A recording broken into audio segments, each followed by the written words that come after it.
ತಾಯಂದ್ರಿ Q ಮಾತೇಳೆ ಮುಂದೆ ಹೋಗ್ತೀನಿ ನಾನು. ಇವ ಪುರಾಣ ನಡೆದದ ಕರೆಕ್ಟಾಗಿ 7:15. ನಾವು 7:15 ಬಂದು ಕುಂತ್ಕೊಂಡು ಪುರಾಣ ಪರಿಪೂರ್ಣವಾಗಿ ಕೇಳಿದ್ರೆ ಮಾತ್ರ ಮೋಕ್ಷ ಪ್ರಾಪ್ತಿ ಆಗ್ತದ. ಅರ್ಧಮುರ್ಧ ಕೇಳಿದ್ರೆ ಆಗಲ್ಲವ. ನೀವು 8:30 9 ಗಂಟೆ ತನಕ ಬಂದ್ರೆ ಅದು ಪರಿಪೂರ್ಣವಾಗಿರ್ತಕ್ಕಂಥ ಜ್ಞಾನ ಪ್ರಾಪ್ತಿ ಆಗಲ್ಲ. ಅರ್ಧಮುರ್ಧ ಕೇಳಿ ಎಕ್ಸಾಮ್ ಬರೋದಾಗ ಹೆಂಗೆ ಅರ್ಧಮುರ್ಧ ಮಾರ್ಕ್ಸ್ ಬಿದ್ದು ಫೇಲ್ ಆಗ್ತೀವಲ್ಲ, ಹಂಗೆ ಆಧ್ಯಾತ್ಮದೊಳಗೆ ಫೇಲ್ ಆಗ್ತೀರಿ ತಾಯಂದಿರ. ನಾಳೆಂತ ಸರಿಯಾಗಿ 7 ಗಂಟೆ 15 ನಿಮಿಷಕ್ಕೆ ತಾವೆಲ್ಲ ಇರಬೇಕು. ಬರ್ತೀನಿ ಅನ್ನುವಂಥ ತಾಯಂದಿರು ಜೋರಾದ ಚಪ್ಪಾಳಿಯನ್ನು ಬಾರಿಸ್ರಿ. ಇನ್ನು ಬರುವಾಗ ನಿಮ್ಮ ಮಕ್ಕಳನ್ನ ಕರ್ಕೊಂಬರ್ರಿ ಅವ. ಯಾಕಂದ್ರೆ ಹದಿಹರೆಯದ ವಯಸ್ಸು ಅಂತ ಬರ್ತದ. ಯಾವಾಗಂದ್ರ 13 14 15 16 17 18 19 ಅಲ್ಲ. ಈ ಹದಿಹರೆಯದ ವಯಸ್ಸಿನಲ್ಲಿ ಮಕ್ಕಳು ಬೇರೆ ಕಡೆ ಮನಸ್ಸು ಎಳೆಯುವಂಥದ್ದಾಗಿರ್ತದ, ಅಧರ್ಮದ ಕಡೆ ಹೋಗುವಂಥದ್ದಾಗಿರ್ತದ, ಧರ್ಮವನ್ನು ಬಿಟ್ಟು ಜಾರುವಂಥದ್ದಾಗ್ತದಲ್ಲ. ಅಂಥ ವಯಸ್ಸಿನ ಮಕ್ಕಳಿಗೆ ಕರ್ಕೊಂಡು ಒಂದು ಜ್ಞಾನವನ್ನು ನೀಡಿದ್ರಿ ಅಂದರೆ ಅವ್ರು ಯಾವತ್ತೂ ನಿಮ್ಮನ್ನು ಕೈ ಬಿಟ್ಟು ಹೋಗಂಗಿಲ್ಲ, ನಿಮ್ಮನ್ನು ಅನಾಥ ಮಾಡೋಂಗಿಲ್ಲ. ಅಂಥ ಮಕ್ಕಳನ್ನ ನಾಳಿಂದ ಕರ್ಕೊಂಡು ಬರ್ಬೇಕು ತಾಯಿದ್ರಿ. ಯಾಕಂದ್ರೆ ಆ ವಯಸ್ಸಲ್ಲಿ ನೀವೇನು ಬಿತ್ತರಿ ಅದೇ ಬೆಳೀತದ. ಅವರ ಮನಸ್ಸು ಒಂಥರ ಬಿಳಿ ನೋಟ್ ಬುಕ್ ಇದ್ದಂಗೆ ಇರ್ತದ. ನೀವು ಆಧ್ಯಾತ್ಮ ಬಿತ್ತಿದ್ರಿ, ಒಳ್ಳೆತನ ಬಿತ್ತಿದ್ರಿ, ಭಕ್ತಿ ಭಾವ ಬಿತ್ತಿದ್ರಿ, ಇಲ್ಲಿ ನಡೆಯುವಂಥ ದಾಸೋಹದಲ್ಲಿ ಬಂದವರಿಗೆ ನೀಡುವಂಥದ್ದು ಮಾತಾಡುವಂಥದ್ದು ಕಲಿಸಿದ್ರಿ ಅಂದ್ರೆ ಮಕ್ಕಳು ಅದೇ ಕಲಿತಾರ. ನೀವು ಧಾರಾವಾಹಿ ತೋರಿಸಿದ್ರಿ, ಮತ್ತೊಂದು ಮಗದೊಂದು ನೀವು ತೋರಿಸಿದ್ರಿ ಅಂದ್ರೆ ಆ ಮಕ್ಕಳು ಅದನ್ನೇ ಕಲಿಯುವಂಥವ್ರು ಆಗ್ತಾರ. ತಾಯಂದ್ರೆ ತೋರಿಸ್ಬಾಡ್ರಿ ಅಂತಲ್ಲ, ನಿಮ್ಮ ಊರಿಗೆ ಪುಣ್ಯ ಬಂದಾದ. ಯಾಕಂದ್ರೆ ಆ ಹಪ್ಪವ್ರ ಅನುಷ್ಠಾನ ಕುಂತಾರಲ್ಲ, ಅನುಷ್ಠಾನ ಓದ್ ತಕ್ಷಣ ಕರೆದ ತಕ್ಷಣ ಬಂದಿಲ್ಲವ.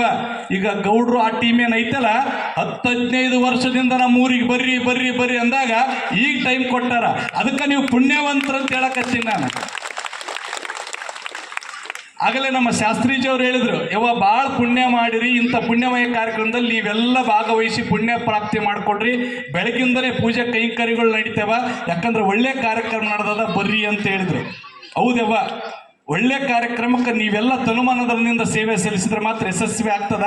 ಅಪ್ಪರು ಒಳಗೆ ಹೋಗುವಾಗ ಒಂದು ಮಾತು ಹೇಳಿಗ್ಯಾರವ್ವ, ನಾವು ಹೊರಗೆ ಬಂದಾಗ ಒಂಚೂರು ಮಾದ್ಲಿ ಮಾಡಿ ಎಲ್ಲರಿಗೆ ಮಾದ್ಲಿ ಬಡಿಸ್ರಿ ಅಂತ ಹೇಳ್ಯಾರ. ತಾಯಂದ್ರೆ ಯಾರ್ಯಾರು ಮಾದ್ಲಿ ತರಕತ್ತಿರಲ್ಲ, ನಾಳೆ ಮತ್ತು ನಾಡ್ದು 2 ದಿನ ಐತೆವ, ಬೇಗ ಬೇಗ ನಿಮ್ಮ ಮನ್ಯಾಗ ಮಾದ್ಲಿ ಮಾಡ್ಕೊಂಡು ತೊಗೊಂಬಂದು ದಾಸೋಗ ಕೊಡ್ರಿ, ಸಮಯ ಇಲ್ಲ, ಬಹು ಬೇಗನೆ ಮಾಡ್ರಿ ಅಂತ ಹೇಳ್ತಾ ನಮ್ಮ ಸಂಗೀತ ಅಣ್ಣವರು ಒಂದು ಹಾಡು ಹಾಡಿದರು, ಜೀವನದಲ್ಲಿ ಏನೂ ಇಲ್ಲ ಎಲ್ಲವೂ ನಶ್ವರ ಅಂತ. ಯಾಕಂದ್ರೆ ಜಗತ್ತಿನಲ್ಲಿ ನಾವೆಲ್ಲ ಏನು ಬೇಕಾದ್ರೂ ಗಳಿಸ್ಬೋದು, ಆದ್ರೆ ಅದರಿಂದ ನಿಂತೀವಿ. ನಾವು ಹಣ ಗಳಿಸಕ್ಕೆ ನಿಂತೀವಿ, ಹಣದಿಂದ ಸುಖ ಐತೆ ಅಂತ ಹೊಂಟೀವಿ. ರೊಕ್ಕ ಗಳಿಸಕ್ಕೆ ನಿಂತೀವಿ, ರೊಕ್ಕದಿಂದ ಸುಖ ಐತೆ ಅಂತ ಹೊಂಟೀವಿ.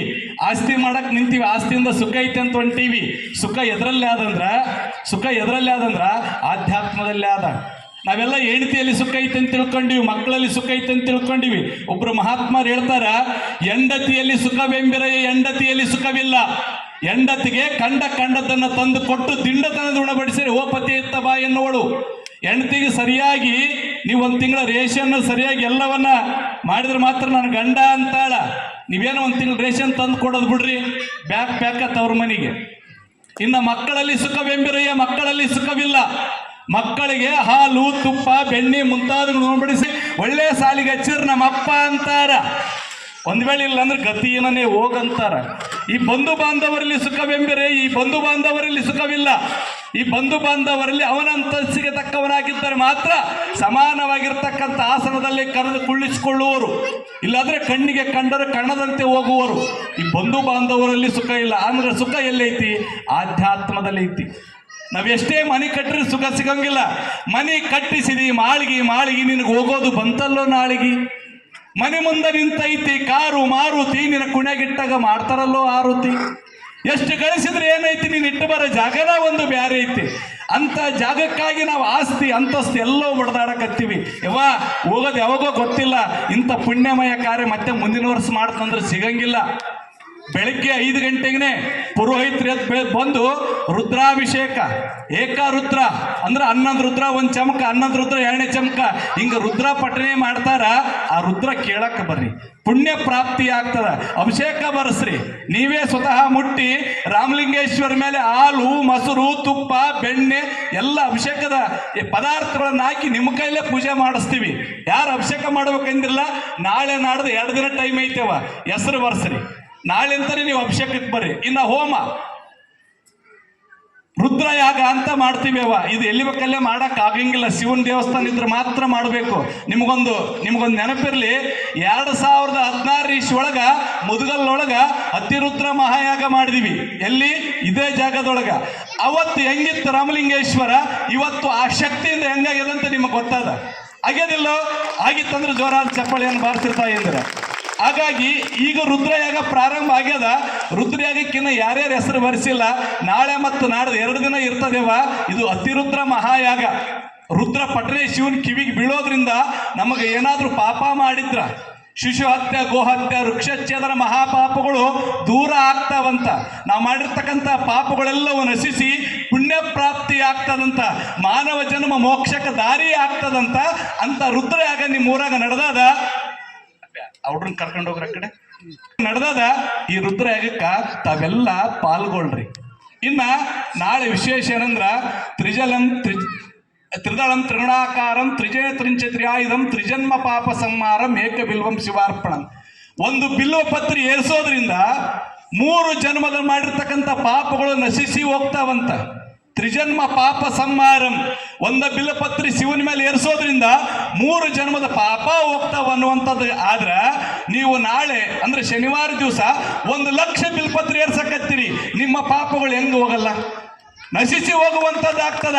ಯಾರು ಭಯಭಕ್ತಿಯಿಂದ ಶಿವನ ಮೇಲೆ ಭಕ್ತಿಯನ್ನಿಟ್ಟು ಬಿಲ್ವಾರ್ಚನೆ ನಾವು ಮಾಡ್ತೀವಿ ಗುರುಗಳ, ನಮಗೂ ಮಾಡ್ಬೇಕಂತ ಆಸೆ ಐತಿ, ಒಂಚೂರು ನಾವು ಮಾಡಮೋ ಹೆಂಗೋ ಅನ್ನುವಂಥ ನಿಮ್ಮ ಮನಸ್ಸಲ್ಲಿ ಕಾಡ್ತಾ ಇತ್ತಂದ್ರೆ ಖಂಡಿತವಾಗಿ ಮಾಡಿರ್ತಾಯಿ. ಎಲ್ಲರಿಗೂ ಮುಕ್ತ ಅವಕಾಶ, ಇಲ್ಲಿ ಜಾತಿ ಭೇದ ಇಲ್ಲ, ಎಲ್ಲರಿಗೂ ಅವಕಾಶ ಕಲ್ಪಿಸ್ತಕ್ಕಂಥದ್ದು ರಾಮಲಿಂಗೇಶ್ವರ ಸಮಿತಿಯವರು. ತಾವು ಯಾರ್ಯಾರು ನಾನು ಬಿಲ್ಪತ್ರಿ ಏರಿಸ್ತೀನಿ ಅಪ್ಪ, ರಾಮಲಿಂಗೇಶ್ವರನ ಮೇಲೆ ನಾನು ಒಂದು ಬಿಲ್ಪತ್ರಿ ಇಡ್ತೀನಿ, ನನಗೂ 3 ಜನದ ಪಾಪಗಳು ನಶಿಸಿ ಹೋಗ್ಲಿ, ನಾ ಮಾಡಿರ್ತಕ್ಕಂಥ ತೊಂದರೆಗಳು, ದೋಷಗಳು, ದಾರಿದ್ರತ್ವ ಏನಾದ್ರೂ ಇದ್ರ ಎಲ್ಲವೂ ನಿವಾರಣೆ ಆಗ್ಲಂತೆ. ಆ ತಾಯಿಯಂದ್ರಾಗ್ಲಿ ಅಣ್ಣ ತಮ್ಮಂದ್ರಾಗ್ಲಿ ಮನಸ್ಸೈತಲ್ಲ, ನಿಮ್ಮ ಹೆಸರಿನಲ್ಲಿ ಬರ್ಸ್ರಿ, ನಿಮ್ಮನ್ನು ಕರೀತಾರ, ನಿಮ್ಮ ಕೈಲೇ ಸ್ವತಃ ಬಿಲ್ಪತ್ರಿಯನ್ನ ಕೊಟ್ಟು ರಾಮಲಿಂಗೇಶ್ವರ ಮೇಲೆ ಏರಿಸ್ತಾರೆ. ಇನ್ನ ವಿಶೇಷವಾಗಿ ಕೊನೆಯ ದಿನ ನೋ ಭೂತೋ ನೋ ಭವಿಷ್ಯತ್ ಅನ್ನುವಂಗ ನಮ್ಮ ಊರೊಳಗ ಒಂದು ದೊಡ್ಡ ಅದ್ಭುತನೇ ನಡೀತದ. ಒಳಗ ಅಪ್ಪನ ಇಟ್ಟಿವೆಲ್ಲ ಹೊರಗೆ ತೆಗಿತಕ್ಕಂಥ ಸುಸಮಯ. ಅಪ್ಪ ಪವಾಡ ಪುರುಷ ಅಂತ ಆಗಲಿ ನಮ್ಮ ಶಾಸ್ತ್ರ ಹೇಳಿದ್ರಲ್ಲ. ಹೀಗೆ 7ನೇ ಅನುಷ್ಠಾನ ಗುರುಗುಂಟ ಅಮರೇಶ್ವರದೊಳಗೆ ಆಗಿತ್ತಲ್ಲ, ಗೌಡ್ರು ನಾವು ಎಲ್ಲರೂ ಇದ್ವಿ. ಬೆಳಗ್ಗೆ 3 ಗಂಟೆ ಗುರುಗುಂಟ ಅಮರೇಶ್ವರದೊಳಗ ಗಡಿಗೆ ಬಾಯಿಯೊಳಗ ಅಪ್ಪ ಅನುಷ್ಠಾನಕ್ಕೆ ಒಳಗೆ ಹೋಗ್ಬೇಕು. ನೀವೆಲ್ಲ ಅಮರೇಶ್ವರ್ ನೋಡಿರಿ. ಅಮರೇಶ್ವರ್ ನೀರಿನೊಳಗ ಆ ಹೂ ಚೋಳು ಏಡಿ ಸರ್ವೇ ಸಾಮಾನ್ಯ, ತಾವೆಲ್ಲ ನೋಡಿರಿ. ನಾವು ಒಳಗೆ ಅಪ್ಪ ಹೋಗುವಾಗ ಅದು ಜಳಕ ಮಾಡ್ಕೊಂಡು ಅವ್ರು ಬಂದ್ರು, ಒಳಗೊಂದು ಸರ್ಪ ಹೋಯ್ತು. ಗೌಡೂರು ನೋಡ್ಯಾರ, ಅವ್ರ ಜೊತೆ ಬಂದಂತ ಎಲ್ಲ ಟೀಮ್ ನೋಡಿದ್ವಿ, ನಾವು ನೋಡಿದ್ವಿ. ಸರ್ಪ ಹೋಯ್ತು, ಇನ್ನೇನಾದ್ರೂ ಓಡಿಸ್ಬೇಕನ್ನೋದ್ರೊಳಗೆ ಅಪ್ಪ ಹೋಗಿ ಒಳಗೆ ಕುಂತ್ಕೊಂಡ. ಹಿಂದ ಮುಂದೆ ನೋಡ್ಲಿಲ್ಲ. ಅಪ್ಪ ಆಶೀರ್ವಾದ ಮಾಡಿ ಕಟ್ರಿ ಅಂದ. ಒಳಗೆ ಹಾವು ಬಿಟ್ಟಿವಿ, ಎಲ್ಲ ಬಿಟ್ಟು ಕಟ್ಟೇ ಬಿಟ್ಟಿವಿ ನಾವು. ಓಂ ನಮಃ ಶಿವಾಯ, ಓಂ ನಮಃ ಶಿವಾಯ, ಓಂ ನಮಃ ಶಿವಾಯ ಅಂತ 11 ದಿನ ಆದ್ಮೇಲೆ ತೆಗಿತೀವಿ. ನಾವೇ ಕಣ್ಣಾರೆ ನೋಡಿವಿ, ಸರ್ಪನಿಲ್ಲ, ಏನಿಲ್ಲ. ಪರಮ ಪೂಜ್ಯರು ಒಬ್ಬರೇ ಒಳಗಿದಾರ. ಅವ್ರು ಹೆಂಗಿದಾರ ಅಂದ್ರ ಹೆಂಗೆ ಕುಂತಿದಾರ ಹಂಗೆ ಇದಾರ. ಒಂಚೂರು ಬಾಡಿಲ್ಲ, ಒಂಚೂರು ದೀಪ ನಾರಿಲ್ಲ.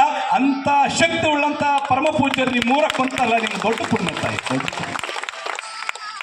ಅವರಿಗೆ ಭಾಳ ಜನ ಊರವ್ರು ನಮ್ಮೂರ ಕುಂದ್ರಿ ಅಂತ ಭಾಳ ಬಂದಾವ. ಅಷ್ಟೇ ಅಲ್ಲ, ನಮ್ಮ ಅಂಬರೀಶ್ವರದಾಗ ಕುಂತದ್ದು ನೋಡಿಲ್ಲ ಅಂತ ತಿಳ್ಕೊಂಡು ಭಾಳಷ್ಟು ಅಂಬರೀಶ್ವರ ಇರ್ತಕ್ಕಂಥ ಸುತ್ತಮುತ್ತ ಭಕ್ತರವರಿಗೆ ಪ್ರತಿ ವಾರನೂ ಹೋಗಿ ಹೇಳಕತ್ತಾರ, ಬರ್ರಿ ಇನ್ನೊಂದ್ಸಲ ಕುಂದ್ರಿ ಅಂತ. ಅವ್ರನ್ನ ಕುಂದ್ರಿಸ್ಬೇಕಂತ ತಿಳ್ಕೊಂಡು ಅಲ್ಲಿ ಬೆಟ್ಟ ಐತಲ್ಲ ಮೇಲೆ, ಕಪಿಲೇಶ್ವರ ಬೆಟ್ಟ ಅಂತೀವಲ್ಲ, ಅಲ್ಲಿ ಸುಂದರವಾದ ಮಂದಿರ ಕಟ್ಟ್ಯಾರ. ಇವ್ರಿಗಾಗೆ ಮೀಸಲಿಟ್ಟಾರ. ಇವ್ರು ಯಾವಾಗ ಬಂದು ಕುಂದಿರ್ತಾರಲ್ಲ ಅವಾಗ ಅದನ್ನ ಪೂಜೆ ಮಾಡೋ ಮಲ್ತಾನ ಬೇಡ ಅಂತ ಒಂದು ಗುಡಿ ಕಟ್ಟಿ ಹಂಗ ಇಟ್ಟಾರ. ಆದ್ರೂ ಅಪ್ಪ ಅಲ್ಲಿ ಮನಸ್ಸು ಮಾಡಿಲ್ಲ, ಇಲ್ಲಿ ಮನಸ್ಸು ಮಾಡಿಲ್ಲ. ಇದು ನಿಮ್ಮ ಪುಣ್ಯ, ಇದು ನಿಮ್ಮ ಪುಣ್ಯ. ಇಂಥ ಪುಣ್ಯವಂತರು ನೀವಿದಿರಲ್ಲ. ನಾಳೆ ಕರ್ನಾಟಕದ ಮೂಲೆಗಳಿಂದ ಸಾವಿರಾರು ಜನ ಬರ್ತಾರೆ. ಬಂದ ನಮ್ಮ ಕೆಲಸ ಏನ್ರಿ, ಮಾಲಿ ತಂದು ಕೊಡ್ರಿ, ಬಂದರಿಗೆ ಊಟಕ್ಕೆ ನೀಡ್ರಿ, ನೀರು ಕೊಡ್ರಿ. ಅಷ್ಟೇ ಇಷ್ಟಲ್ಲ, ನಿಮ್ಮ ಬೀಗರಿ ಬಿಜ್ರೆಲ್ಲಿದ್ದಾರೆ ಎಲ್ಲರಿಗೂ ಫೋನ್ ಹಚ್ಚಿ ಕರೆಸ್ರಿ. ಯಾಕಂದ್ರೆ ಇಂಥದ್ದು ಮತ್ತೆ ಸಿಗೋಂಗಿಲ್ಲ. ಅಪ್ಪನ ಅವಾಗ ತೆಗಿತೀವಿ. ಶಾಸ್ತ್ರ ಹೇಳಿದ್ರಲ್ಲ, ಅವ್ರ ಜೀವನ ಮಸ್ತಕಕ್ಕೆ ಏರಿಸ್ಕೊಂಡಿರ್ತಾರ. ಮಸ್ತಕಕ್ಕಂದ್ರೆ ತಲೆ ಮೇಲೆ ಏರಿಸ್ಕೊಂಡಾರ. ಅವ್ರು ಹೊರಗೆ ತೆಗಿವಾಗ ಶವ ಥರನೇ. ಸತ್ತೆಣೆ ಹಂಗಿರ್ತದಲ್ಲ ಹಂಗೆ ಶವ ಥರನೇ ಅವ್ರು ಇರ್ತಾರ. ಅವ್ರನ್ನೆಲ್ಲ ತೆಗೆದುಕೊಂಡು ಬಂದು ಇಲ್ಲಿಟ್ಟು ಅವ್ರಿಗೆಲ್ಲವನ್ನ ಅಭಿಷೇಕ, ಹಾಲು, ಮೊಸರು, ತುಪ್ಪ, ಜೇನುತುಪ್ಪ ಎಲ್ಲವನ್ನ ತಲೆಗಾಕಿ ಅರ್ಪಣೆ ಮಾಡಿ ಕೈಕಾಲು ತಿಕ್ಕಿ ಅವ್ರಿಗೆ ಪ್ರಜ್ಞೆ ಬರ್ಬೇಕಾದ್ರೆ ಸರಿ ಸುಮಾರು 40 ರಿಂದ 45 ನಿಮಿಷ ಹಿಡಿತದ. ಅವಾಗ ಅವ್ರ ಪ್ರಜ್ಞೆ ಬಂದ್ಮೇಲೆ ಎಲ್ಲರಿಗೆ ಆಶೀರ್ವಾದ ಮಾಡ್ತಾರ. ಫಸ್ಟ್ ನೋಡಿರ್ತಕ್ಕಂಥ ಪುಣ್ಯ ಇಡೀ ಮುದಗಲ್ ಗ್ರಾಮಕ್ಕೆ ಸಲ್ತದೆ, ಇಡೀ ಮುದಗಲ್ ಗ್ರಾಮಕ್ಕೆ ಸಲ್ತದೆ. ಹಾಗಾಗಿ ಮತ್ತೆ ಇನ್ನೊಂದು ಭಾಳ ಜನಕ್ಕೆ ನಾವು ಊರಾಗ ಹೋಗಿದ್ವಿ ಇವತ್ತೊಂದಿಷ್ಟು ಜನರ ಮನೆಗೆ. ಏನು ಗೊಂದಲ ಆಗ್ಯದಂದ್ರೆ ಒಬ್ರು ಮುಂಜಾನೆ 3ಕ್ಕೆ ತೆಗಿತಾರ ಅನ್ನಕತ್ತಾರ, ಒಬ್ರು ಮಧ್ಯಾಹ್ನ 2ಕ್ಕೆ ತೆಗಿತಾರ ಅನ್ನಕತ್ತಾರ. ಇಲ್ಲ 23ನೇ ತಾರೀಕು ಸಾಯಂಕಾಲ ತೆಗಿತಾರಂತ ಸುದ್ದಿ ನಡೆದದ. ಸತ್ಯ ಸುದ್ದಿ ಏನಂದ್ರ ಹೋಗುವಾಗ ಗೌಡ್ರಿಗೆ ನಮ್ಮನ್ನು ಕರೆಸಿ ಇಷ್ಟೊತ್ತಿಗೆ ತೆಗಿರಿ ಅಂತ ಹೇಳಿ ಹೋಗ್ಯಾರ. 9 ರಿಂದ 10 ಗಂಟೆ ಒಳಗೆ ಹೊರಗೆ ತೆಗೆದು ಪೂಜೆ ಮಾಡ್ರಿ ಅಂತ ಅಪ್ಪ ಹೇಳೋಗ್ಯಾನ. 23ನೇ ತಾರೀಕು ಭಾನುವಾರ ದಿವಸ ಬೆಳಗ್ಗೆ 9 ರಿಂದ 10 ಗಂಟೆವರೆಗೆ ಅಪ್ಪನ ಹೊರಗೆ ತೆಗಿತೀವಿ, ಅಪ್ಪನ ಹೊರಗೆ ತೆಗಿತೀವಿ. ತಾವೆಲ್ಲ ದರ್ಶನ ಮಾಡುವಂತೆ. ಹಾಗಾಗಿ ನಾಡ್ದ 2 ದಿನ ಮಾತ್ರ ಬಾಕಿ ಇದೇವೆ. ನಾಡ್ದ ಅಪ್ಪನ ದರ್ಶನ ಆಗೇ ಬಿಡ್ತದ. ಏನೇನು ಸೇವೆ ಮಾಡ್ಬೇಕು ಅನ್ಕೊಂಡಿರಿ, ನಾ ಹೇಳಿರ್ತಕ್ಕಂಥದ್ದನ್ನ ಯಾವುದನ್ನ ಮರಿಬಾಡ್ರಿ. ಕರೆಕ್ಟಾಗಿ 7 ಗಂಟೆ 15 ನಿಮಿಷಕ್ಕೆ ಎಲ್ಲ ತಾಯಿಯಂದ್ರೆ ಇರಬೇಕು. ಬರುವಾಗ ನಿಮ್ಮ ಮಕ್ಕಳನ್ನ ಕರ್ಕೊಂಡು ಬರಬೇಕು.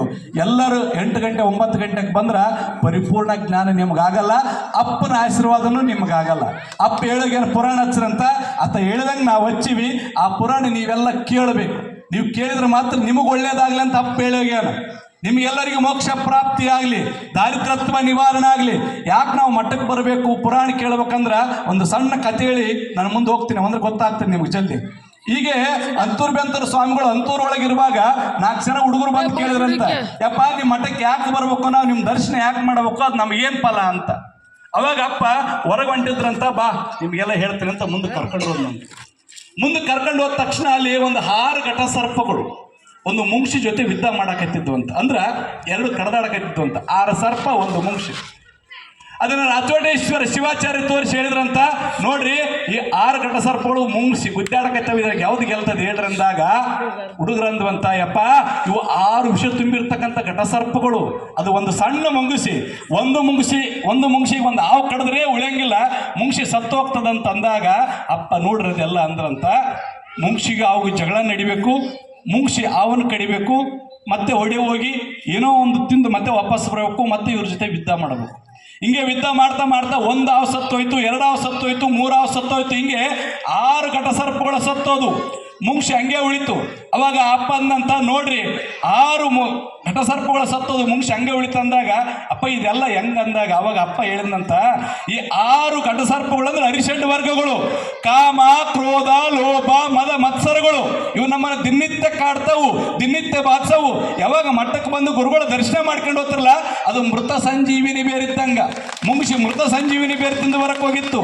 ನೀವು ಯಾವಾಗ ಇಲ್ಲಿ ಗುಡಿಗೆ ಬಂದು ದರ್ಶನ ಮಾಡ್ಕೊಂಡು ಹೋಗ್ತಿರಲ್ಲ, ನಿಮ್ಮ ದೇಹದಲ್ಲಿ ಬರ್ತಕ್ಕಂಥ ಅರಿಷಡ್ವರ್ಗಳೆಲ್ಲವೂ ನಾಶ ಆಗಿ ಹೋಗ್ತಾವ, ನಿಮಗೆ ಮೋಕ್ಷ ಪ್ರಾಪ್ತಿ ಆಗ್ತದೆ. ನೋಡ್ರಿ 1 ನಿಮಿಷಗಳ ಕಾಲ ಬಂದು ಗುಡಿಯೊಳಗೆ ಕುಂತ್ಕೊಂಡು ಓಂ ಅಂತ ಧ್ಯಾನ ಮಾಡ್ಕೊಂಡು ಹೋಗ್ರಿ, ನಿಮ್ಮ ಮನಸ್ಸೇ ಬದಲಾಗ್ತದೆ. ಮನಸ್ಸು ಬದಲಾಗಬೇಕು, ಮನಸ್ಸು ಶಿವನತ್ರ ವಾಲ್ಬೇಕು, ಮನಸ್ಸು ಮೋಕ್ಷದ ಮಾರ್ಗದ ಕಡೆ ಹೋಯ್ತಂದ್ರೆ ಮಾತ್ರ ಮುಮುಕ್ಷುಗಳಾಗೋದಕ್ಕೆ ಸಾಧ್ಯ ಆಗ್ತದ. ಇದೊಂದು ಮುದಗಲ ಗ್ರಾಮಕ್ಕೆ ಸುವರ್ಣ ಅವಕಾಶ. ನಾಳಿಂತ ತಾಯಿಂದ್ರಿ 7-15 ಇಲ್ಲಿ ಇರ್ಬೇಕು. ಇದು ನಾನು ಆರ್ಡ್ರ್ ಅಂತಲೇ ತಿಳ್ಕೊಳ್ರಿ. ನಾನು ಈ 3 ಸೇವಾ ಮಾಡಕ್ಕೆ ಬಂದೀನಿ, ಇದು ಆರ್ಡ್ರ್ ಮಾಡಕತ್ತೀನಿ.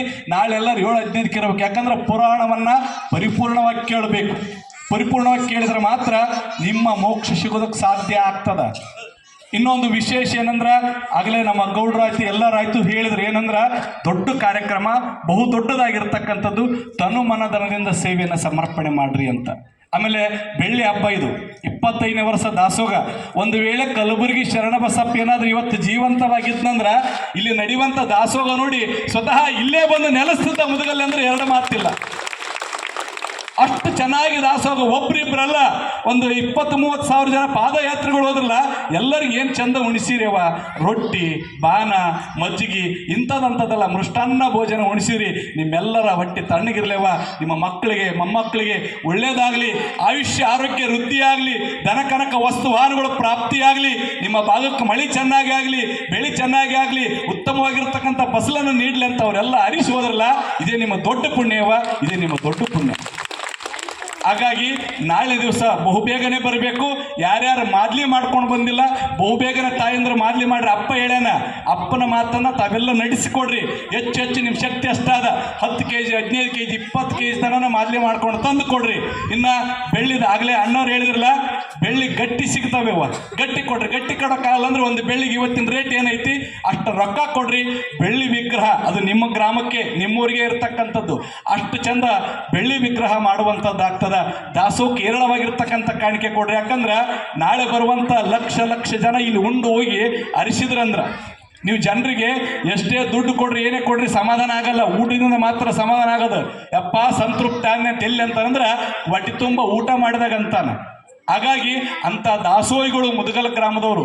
ಮುದಗಲ ಗ್ರಾಮಕ್ಕೆ ನಾನೇ ಯಾವಾಗೇ ಬರಲಿ, ಯಾರು ನಮ್ಮನ್ನು ಉಪವಾಸ ಕಳಿಸಿಲ್ಲ. ಯಾರ ಮನೆಗಾದ್ರೂ ಉಂಡ್ರಿ ಅಂತಾನೆ ಕಳಿಸಿರಿ. ಅಂಥ ಪುಣ್ಯವಂತ ನೀವಿದಿರಿ. ನಿಮಗೆ ಒಳ್ಳೆ ಹೆಚ್ಚು ಪುಣ್ಯ ಪ್ರಾಪ್ತಿಯಾಗಲಿ, ನಿಮಗೆ ಶುಭವಾಗಲಿ. ಇನ್ನು ನಾಳೆ ಕೂರ್ಗಿ ಕುಂಟಿ ಅರಜ್ ಮಾಡೋದೈತೆವ. ಶಾಸ್ತ್ರಿಗಳು ಹೇಳಿದ್ರಲ್ಲ, ಸ್ವತಃ ಶರಣಬಸಪ್ಪನವರ ನೆನಪಿಗಾಗಿ ಅವರೇ ಹೊಲದಲ್ಲಿ ಬಿತ್ತಿರ್ತಕ್ಕಂಥ ಸವಿ ನೆನಪಿಗೆ ಕೂರ್ಗಿ ಕುಂಟಿಯನ್ನು ಹರಾಜು ಮಾಡುವಂಥದ್ದಾಗ್ತದ. ಅವನು ಯಾರು ಬೇಕು ಅವ್ರು ತಮ್ಮ ಹೊಲಕ್ಕೆ ತೆಗೆದುಕೊಂಡು ಹೋಗಿ ಬಿತ್ತಿದ್ರಿ ಅಂದ್ರೆ ಉತ್ತಮವಾಗಿರ್ತಕ್ಕಂಥ ಬೆಳೆ ಪ್ರಾಪ್ತಿ ಆಗ್ತದ. ನೋಡಿಲ್ಲಿ ಆ ಕೂರ್ಗಿಗೆ 3 ಇರ್ತಾವೆ ಹೌದಾ ಬಿತ್ತುವಂಥದ್ದು. ಆ 3 ಒಂದು ತನಗಾಗಿ ಅಂತ, ತನ್ನ ಹೆಂಡತಿಗೆ ಮಕ್ಕಳಿಗೆ ತನ್ನ ಸಂಸಾರಕ್ಕಾಗಿ. 2 ಪಶು ಪಕ್ಷಿಗಳು ಅಂದ್ರೆ 84 ಲಕ್ಷ ಜೀವರಾಶಿಗಳು. ಅಂಡಜ 21 ಲಕ್ಷ, ಪಿಂಡಜ 21 ಲಕ್ಷ, ಜಲಜ 21 ಲಕ್ಷ, ಉದ್ಭಿಜ 21 ಲಕ್ಷ. 84 ಲಕ್ಷ ಜೀವರಾಶಿಗಳು ಅನ್ನ ಕೊಡುವಂಥವನು ರೈತ. ಅದು 2ನೇ ಕೂರಿಗೆಯಿಂದ. ಇನ್ನು ಮಠಗಳಿಗೆ ದೇವಸ್ಥಾನಗಳಿಗೆ ದಾನ ಧರ್ಮ ಕೊಡ್ತಲ್ಲ, ಅದು 3ನೇ ಕೂರಿಗೆಯಿಂದ. ಹಾಗಾಗಿ 3 ಕೂರಿಗೆಯನ್ನ ನಮ್ಮ ಹಿರಿಯರು ಇಟ್ಟಿರ್ತಕ್ಕಂಥ ತಾಯಿ. ಅಂತ ಅನ್ನದಾತರು ಯಾರಿದಿರಲ್ಲ ಅವರು ಕೂರ್ಗಿ ಕುಂಟೆಯನ್ನು ತೆಗೆದುಕೊಂಡೋಗಿ ತಮ್ಮ ಹೊಲದಲ್ಲಿ ಬಿತ್ತಿದ್ದೆ ಆದರೆ ತಮಗೆ ಪರಿಪೂರ್ಣವಾಗಿರ್ತಕ್ಕಂಥ ಫಲ ಪ್ರಾಪ್ತಿ ಆಗ್ತದೆ. ಇದರಲ್ಲಿ 2 ಮಾತಿಲ್ಲ ಅಂತ ಹೇಳ್ತಾ, ಇನ್ನ ಸಮಯವನ್ನು ನಾನು ವ್ಯರ್ಥ ಮಾಡದೆ ಕಾರ್ಯಕ್ರಮದ ಮುಂದಿನೆಯನ್ನ ನಮ್ಮ ಸಭಾ ಸಂಚಾಲಕರು ನಡೆಸಿಕೊಡ್ತಾರೆ. ತಾವೆಲ್ಲ ಶಾಂತತೆಯಿಂದ ಅವ್ರು ಏನು ಹೇಳ್ಕೊಡ್ತಾರೆ ಅದೇ ಥರ ಇರಬೇಕಾಗಿ ವಿನಂತಿ.